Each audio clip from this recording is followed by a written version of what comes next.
Xin chào Việt Nam. Saigon.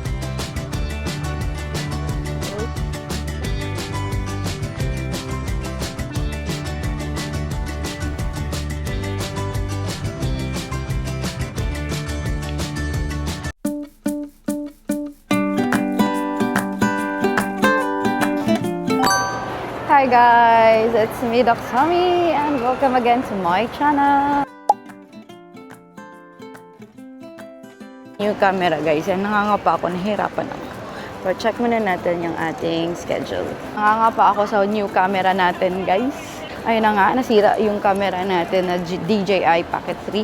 Gusto na ata niyang papalitan ng Pocket 4P. Charot.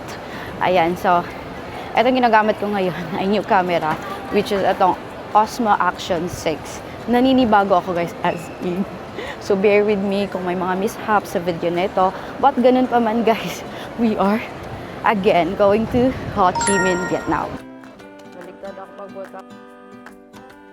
For the check-in process guys, ganun pa din. Don't forget to pay Philippine travel tax. Kami nakapagbayad na kami guys. Dahil Cebu Pacific yung ating sasakyan, ayan, may option sila na magbayad ng travel tax before checking in. So, ginawa na namin yon. And, yeah, valid passport. And, ayun lang naman. And, himala ngayon dito sa NAIA Terminal 3. Hindi ganun kahaba yung pila. And, walang gaanong tao. And, Tuesday, guys, tingnan nyo. Antok na yarn.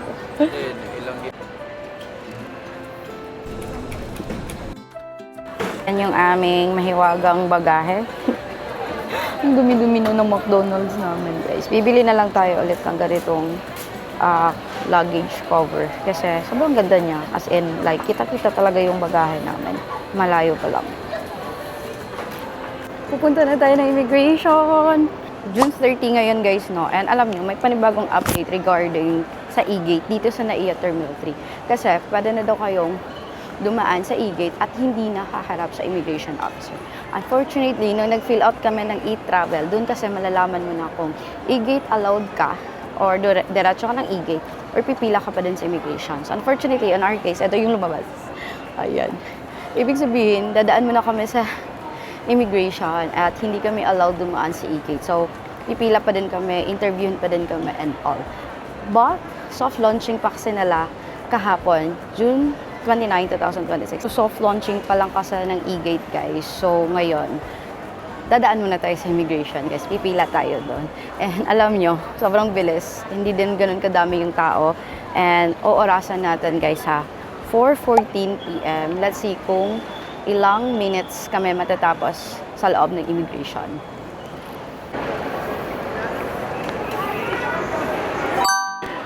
So guys, we are done with the immigration. Sobrang bilis, like 5 to 10 minutes. 5 minutes. 5 minutes na sige. Pagsunod na to, diretso kita na mo.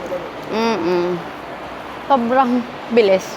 Kasi wala nga masyadong tao, diba? And nanap ko yung e-gate. Hindi ko naman nakita yung e-gate doon sa usual na pinipilahan natin. I guess sa ibang part siya dito. Hindi ko lang talaga sure, guys. But all I can say, sobrang bilis namin sa immigration. Like 5 to 10 minutes nga lang. Immigration and security screening, and we are here sa boarding gate. Sobrang aga pa. Time check 4:24 p.m. Yung flight namin 10 p.m. pa guys.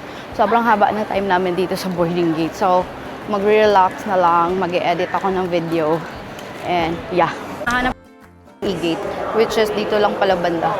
Ayan. And ayan na nga yung kaka-launch lang na e-gate dito sa NAIA Terminal 3. Pero hindi lahat eligible na dumaan sa e-gate. Yes, meron silang mga allowed lang na dumaan siya. Which is eto.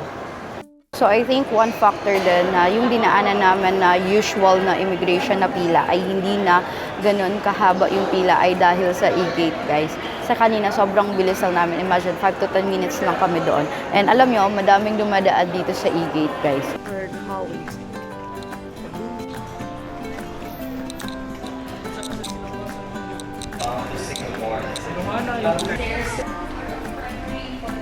Guys, sa sobrang haba ng oras namin, guys, inaantok na ako, Diyos ko. So, time check is 6:45 p.m. na, guys, and we are still here sa boarding gate ng NAIA Terminal 3. So, yun na nga guys. Kwento ko lang sa inyo about immigration kanina. Like, yung niready lang namin ay ito yung mga documents, guys. Mga basic documents na dapat meron kayo. Then, don't forget, e-travel talaga. Kasi doon, malalaman nyo kung eligible kayo sa e-gate or doon pa din kayo pipila sa immigration. And kanina, so far, passport lang naman yung hinanap ng immigration officer. Tapos picture, and then last nila tinanong kung saan nga ba ako nagtatrabaho. Tapos sino yung kasama ko, and then after nun, tatak na. So, ganun lang kabilis yung aming immigration process kanina. Sobrang bilis na lang talaga, guys. So, before your travel, as usual, guys, don't forget talaga insurance. And sa G-Insure ako kumukuha ng insurance. Alam niyo yan, guys. Like, every travel namin, G-Insure lang talaga. Kasi mura. Hindi ko pa na-try i-claim, and ayaw ko namang mag-claim. But yeah, insurance is a must. And then eSIM, guys, nag-book na ako ng eSIM sa Agoda. Sobrang mura lang, guys. Like 6 days, I just paid around 500 pesos, more or less. 6 days, unlimited data na yan ng eSIM. Kwento ko lang din, guys, na original na trip namin talaga ay Vietnam. As in like Central Vietnam. Pupuntahan namin yung Ho Chi Minh, Nha Trang, Dalat, and then exit namin ay Da Nang. Kasi yun yung nabook ko na seat sale last December pa. As in, imagine, mga 7 months na. Yeah, but nagbago yung plan, guys. Kasi Ho Chi Minh na lang yung pupuntahan namin sa first part ng ating travel series. Kasi ang karugtong, guys, ay dediretso tayo ng China. Kasi alam niyo naman, kung nakafollow kayo sa akin sa Facebook, trends, ganon, cravings ko talaga ang mag-China. So, pupuntahan natin yung China, guys, kasi na-addict ako sa C-drama, and pupuntahan natin yung Hengjian World Studio, which is yun yung Hollywood ng China. Pupuntahan natin, guys, as in. So, yun, guys, samahan nyo kami sa aming travel for 15 days, 16 days, yes. And so excited na ipakita sa inyo mga lugar na pupuntahan namin for this travel series. Mahaba-habang travel series na naman to kasi hindi ko pa natatapos yung Central Asia vlog natin. Kaya guys, ayan, samahan niyo ulit ako mag-explore sa China and Vietnam.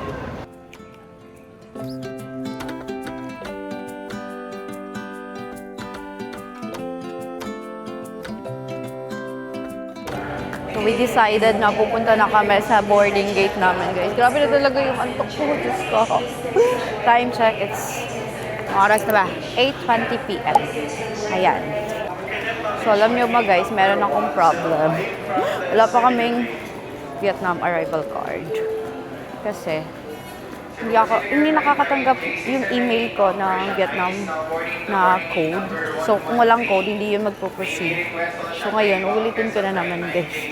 And ito na kami sa boarding gate namin, 105. Sabi ko sa inyo, guys, hindi talaga ako makareceive ng code. As in, wala talaga akong code na nare-receive. Kaya nag-request ulit ako. Ito ay para sa arrival card ng Vietnam, guys. So guys, time check, 8:45 p.m. and as of now, wala pa akong arrival card ng Vietnam. As in, kanina ko pa tinatry talaga. Kaso lang hindi ako sumasukses, wala ako natatanggap na code. So, let's see kung ano yung gagawin natin upon arriving sa Tan Son Nhat Airport. Pero kayo guys, kung mag-travel kayo in Vietnam, as in like anywhere in Vietnam, mag-fill up na din kayo in advance para, ayan, dire-diretso na lang. So, sa case nga namin na wala talaga akong code na natatanggap, so hindi siya successful, guys. 2 email address na yung ginamit ko. So, hindi ko lang alam kung sa iba ba, ganito ba yung na-experience nila or ako lang, or ngayong specific na oras lang ba naging ganito. So, yes, advice ko lang guys, mag-apply kayo ahead of time. Hindi kagaya sa akin. Kanina lang ako nag-decide na mag-fill out. So, ngayon, namamroblema tuloy ako. Wala akong arrival card. Diba? Okay. Boarding time! Let's go! Ano po si Pana? Ano po nang Let's go. Ho Chi Minh. Antok na mi.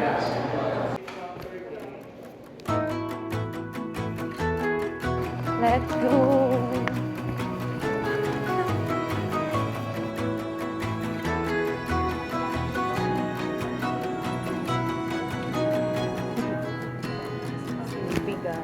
we're finally inside, guys. Boarded na finally.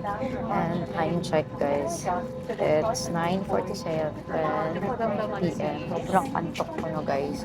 So, matutulog muna ako. And see you later paglabag namin sa Tansumat International Airport. Sana hindi ganun kahaba yung pila. Though, kinakabahan ako kasi alam niyo ba, kilala talaga yung airport na yun na mahaba yung pila. So, sana smooth lang yung magiging process natin.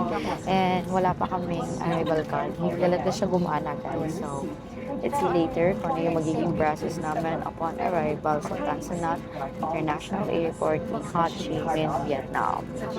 And yun, guys, matutulog muna kami. Good night. Bye. Charot. Welcome back to the Philippines. So, giayo mo to dugay nakalarga. And then, dugay man kinayo din. Advice na lang daw nga, deplane para balin daw glain. So, na-deplane kami, guys, kasi merong problem yung first plane na sinakyan namin. So, we are advised to deplane and then transfer to another plane. So, yung time talaga ng aming alis is 10:10 p.m. and right now it's 11:10. So, 1 hour na kaming delay. Which is okay lang, guys. Kasi at least na-detect yung problem, diba? Ayan. Yung problem lang talaga namin ngayon ni Ivan is yung inaantok kami. Sobrang antok na talaga kami, guys. Ayan naman. Buti na lang, guys, mayroon ding other plane available, which is dun kami lilipat naman. So, at least.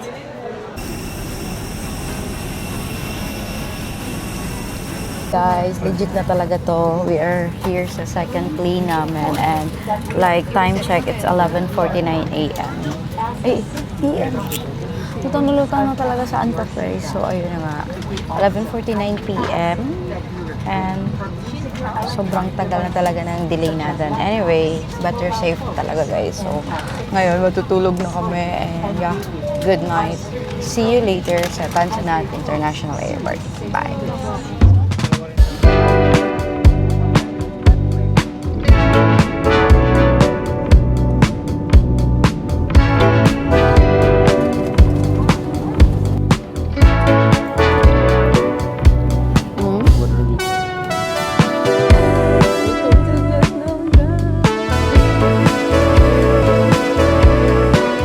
Kwento ko lang, sumakses yung ating arrival card.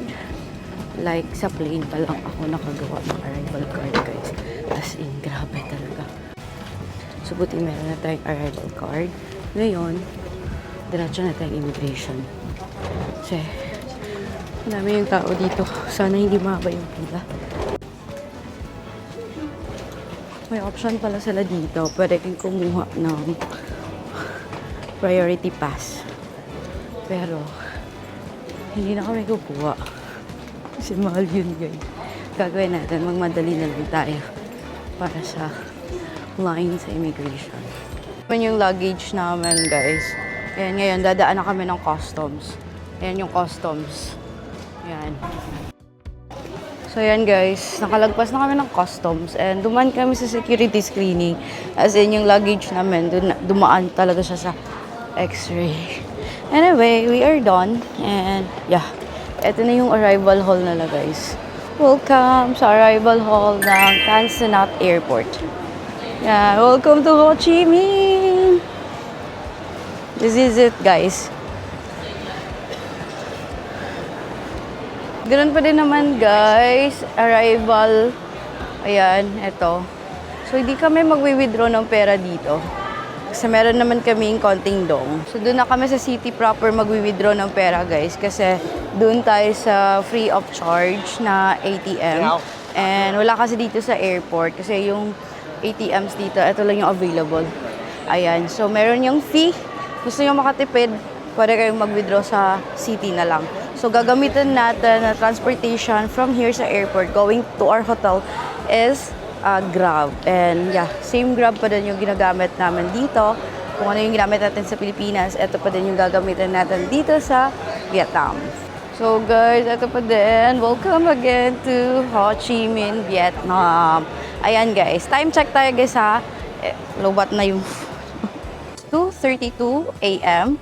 And like, ang bilis naman sa immigration guys kasi nauna kami sa pila. So tip ko sa inyo guys, paglapag ng plane, dire-diretso na talaga kayo sa immigration para mauna kayo sa pila. Tapos pag hindi guys, sobrang haba talaga. Like, pagkatapos naman, pagtingin ko sa pila, sobrang haba guys. So kami nauna kami kasi pansin ko na ang bilis namin maglakad kasi nga, in-anticipate na namin dito talaga sa Ho Chi Minh guys, mahaba yung pila ng immigration. Kaya dire-diretso na lang talaga kami. Hindi na kami nag-toilet and all, basta makapila lang kami sa immigration.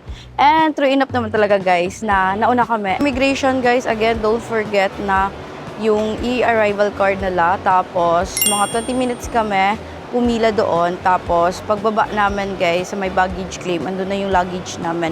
And then, sa customs pala guys dumaan kami sa yung sa red line. Alam nyo yon kasi si green lane na nothing to declare, sarado. So, doon kami dumaan sa red, which is dumaan pa talaga ng security screening yung aming mga bagahe. And yeah, overall, naging process naman naman dito guys ay around mga 32 minutes lang naman. And we are done and we are here sa arrival hall. So guys, for the airport agenda guys, we already have internet connection kasi nag-eSIM na tayo, diba? Which is nabuko sa Agoda. Ito yung price. And yeah, kung gusto nyo din guys, you can book sa Agoda. And for extra discount, you can use my code SAMACTIVITY para maka-discount din kayo. So, we already have internet connection. Tapos, number 2 is money. Sa city na tayo mag-withdraw ng money since meron pa naman kaming konting dong dito. Like 500k dong, more or less. 1,000 pesos lang naman yon. Kasi dito, again, limited lang yung options ng ATM and maganda yung palitan if dun kayo sa city mag-withdraw.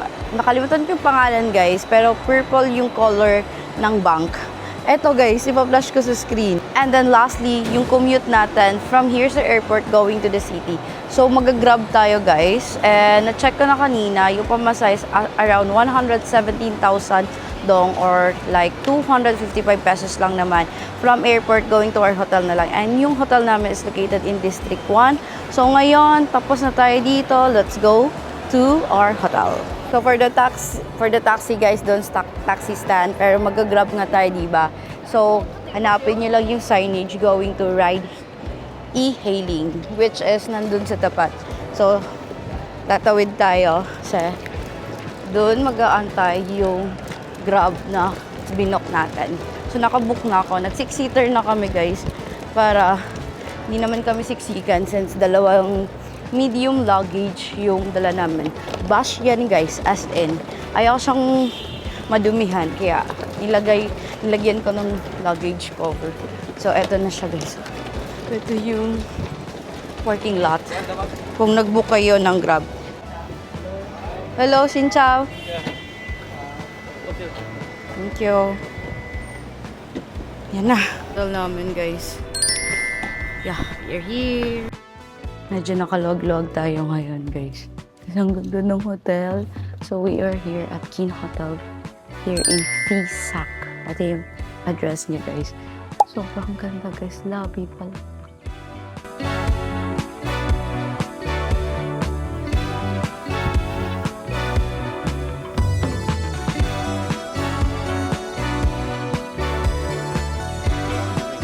By yourself. No, it's okay. Because right now only me and Lovely. Oh, no problem. So sorry. Alison and include the breakfast. Alright. The checkout time is before 12 p.m. Okay. We are non-smoking hotel and no free smelly food like durian or junk food also. Okay. So Sinasabi ko sa inyo, guys, napakabongga ng hotel natin dito sa Saigon. Yan. Welcome to Kin Hotel. Tour tayo guys ha. So first na makikita nyo, they have complimentary na fruits, coffee, tea, and water. Tapos guys, paglingon nyo dito, ayan, ito kabuuan ng kwarto. Grabe. This is the bed. And alam nyo, may pa-welcome note pa sa ayan. Welcome, Hazel May sa Kin Hotel, Pisac. And this is our bed guys. Grabe. Very soft yung bed. Ayan. And we also have here sofa. Tapos, meron kami dito ang desk. Ayan. and then TV, and eto yung kabuuan. Ganda talaga ng room naman dito guys. As in, so tomorrow or mamaya itutour ko kayo sa buong hotel guys kasi meron silang rooftop bar, meron din silang swimming pool, napakaganda ng lobby, meron pa silang tea time, as in, may breakfast pala tayo dito guys from 6 to 10 a.m. So, i-avail na natin yan and papakita ko sa inyo lahat guys. And eto sasabihin ko sa inyo, yung aming Ho Chi Minh trip ay relax, slow pace, sa Tita Traveler. Pero madami tayong pupuntahan and madami akong papakita sa inyo guys. Pero relax lang tayo dito. And one of deserved na travel experience natin ang makapag-stay sa ganito kagandang hotel guys, as in King Hotel. Time check guys, 3 a.m. na. Oh, grabe na talaga yung pagod. And yeah, buti na lang maganda yung hotel. Kaya makakapag-relax tayo dito. Let me show you the toilet guys. Kasi again, so beautiful. Grabe. And, hello, ito yung bago kong camera guys. Sana maayos yung aking DJI Pocket 3. So wala pa akong budget sa Pocket 4P. Ayan. Work muna tayo. And yeah, eto, kinakapa ko pa yung ating new camera. But yes, this is the toilet guys. Ayan. Meron naman dito hand wash. Kompleto naman sila guys. From, ayan, shampoo, conditioner, and bath gel. Tapos dito guys, meron sila dito shaving kit, toothbrush, comb. Ayan, kompleto guys. As in, bongga yung hotel natin dito sa Ho Chi Minh. Sobrang ganda ng room talaga guys. As in, bet na bet ko. Hindi ganito yung room namin sa last travel naman dito sa Ho Chi Minh. Dito medyo bongga. And this one guys is a collaboration with King Hotel. So if you want to stay guys, you can book this one sa kanilang website. Ito yung website nila guys, and ilalagay ko sa description box yung link para makapag-book kayo. Also, meron ako ditong discount code, which is ito. Yan, Kasamis. Yan, input nyo lang siya guys para maka-discount kayo when you book a room dito sa King Hotel. So, bukas na tayo mag-chika guys. I mean, mamaya pala tayo mag-chika kasi magpo 4 a.m. na. Wala pa kaming tulog. 3:20 a.m. to be exact. And yeah, see you later Kasamis. Bye!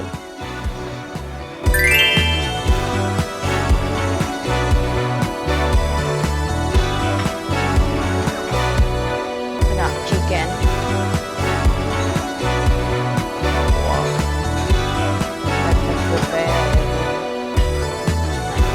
Ayan guys.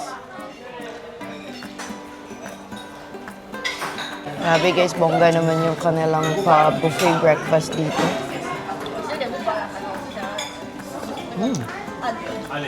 Sulit na sulit. Sarap ng mga food. Yes.